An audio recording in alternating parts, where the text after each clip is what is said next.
Now let's go into a hypothetical scenario. You have one girl that likes you, right? Well, what if you found out she has a sister who liked you as well? Well, let's now add 3 other sisters to the mix that like you as well. Also, they all look alike. I know that sounds like heaven. What's up, you guys? Chase the Dark Sage here, and today we are back with another manga review. In today's review, we'll be going over the Quintessential Quintuplets. Now, this is a series I've heavily enjoyed through the anime, and it's 2 seasons. But once I saw I was getting a movie to finish out the last 4 volumes, I knew it was time to move to the manga version, and that's exactly what I did. I actually unboxed both the Quintessential Quintuplets manga box sets on this channel, so if you're looking into buying those, go ahead and check those videos out. That way you can see if you really want to or not. But the Quintessential Quintuplets is a rom-com featuring a tutor who unexpectedly has 5 very stupid identical sisters fall in love with him.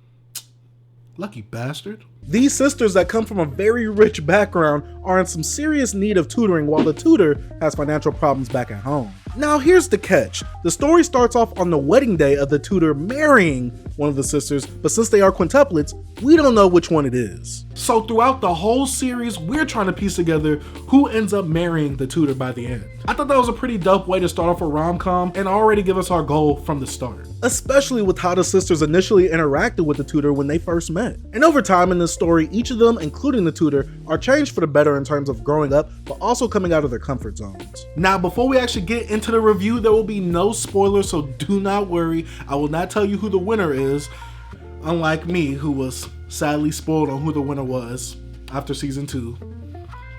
Even on one of my own videos. That has to be the worst part of it all. But before we actually get into the review, make sure you like the video. Also comment down below who is best girl. I know I've asked this on all my other The Quintessential Quintuplets videos, but you're gonna do it on this video as well. And don't forget to subscribe if you haven't already, and follow me on all my other social media platforms. All my links will be in the description down below. So, let's go ahead and review the series. Now, I've already given you the plot to this series, so let's go ahead and talk about some of the things I actually enjoyed with this. First off, I love the interpretation with each of these sisters in the series. We got Itsuki, who's the mother-like figure trying to keep the girls together. Ichika, who is the oldest but seems to be the most mature out of the 5. Nino, who is our natural tsundere and best girl. Miku, the shy, reserved type who has a knack for history. And Yotsuba, who's the most athletic but the most dumb out of the bunch. She's definitely the people pleaser out of the 5. Now, this series does have other characters I do enjoy as well, like Futaro, the tutor who is very reserved and stubborn in his ways, but finds a way to teach the quintuplets. This man has the most amount of riz that I've seen out of any MC. Because how do you go from 5 sisters hating you to them all wanting to jump on your? My bad. I was wilding on that one. We also have Raya, who is Futaro's little sister, Futaro's dad, and the Quince's dad. Those are seriously all the characters you need to know for things to go smoothly in the series. I actually really enjoyed how tight the cast was in this. Now, the artwork, dialogue, and setting are things that are alright to me, but one of the best things coming out of the manga is the relationship that Futaro develops with each of these sisters. Yes, they eventually fall in love with him, but the character growth moments that we get from these interactions are just priceless, to say the least. And when the juicy moments happen, and by juicy, I mean some of the most tense and intimate moments that we get with these characters, they all slap. Sometimes I would have to put my iPad down and cheer like my favorite football player just made the game-winning shot. But overall, this series was chill, not too long, and most of all, just some lighthearted fun. Lastly, I have to say that I enjoy the fact that there are actual arcs within this series and that character growth isn't sacrificed for the next bit or to make the series seem very episodic. Like nothing truly matters. The characters build upon what they are given and what they go through and grow even further, and I really appreciated that. Now that I got what I enjoy out of the way, get the popcorn ready, because if anybody can complain about something, that'll be me. I gotta start off with the structure of the actual manga itself. The artwork is fine and very enjoyable at times, but the one thing that didn't help it at times was the sloppy paneling. Sometimes the artwork or scenes would be crushed to add a lot of nothingness to the scene, but to give extra dialogue that isn't really necessary. Sometimes it felt like a lot looking at certain pages, while some pages flowed beautifully. I get you gotta tell a lot in 14 volumes among 6 characters, but still, sometimes let the artwork shine and do what it does best, like it does in the emotional / tense scenes. Another problem I had was with the conveniences this manga tends to spring up randomly. There are many factors that are chalked up to being convenient just to help further the plot, which I don't mind, but it kind of took me out when the rest of the series was flowing so well with their logic until something is randomly thrown in just to make certain events happen. If these events were foreshadowed or led up to, I wouldn't have a problem, but they kind of just had me looking at my screen like,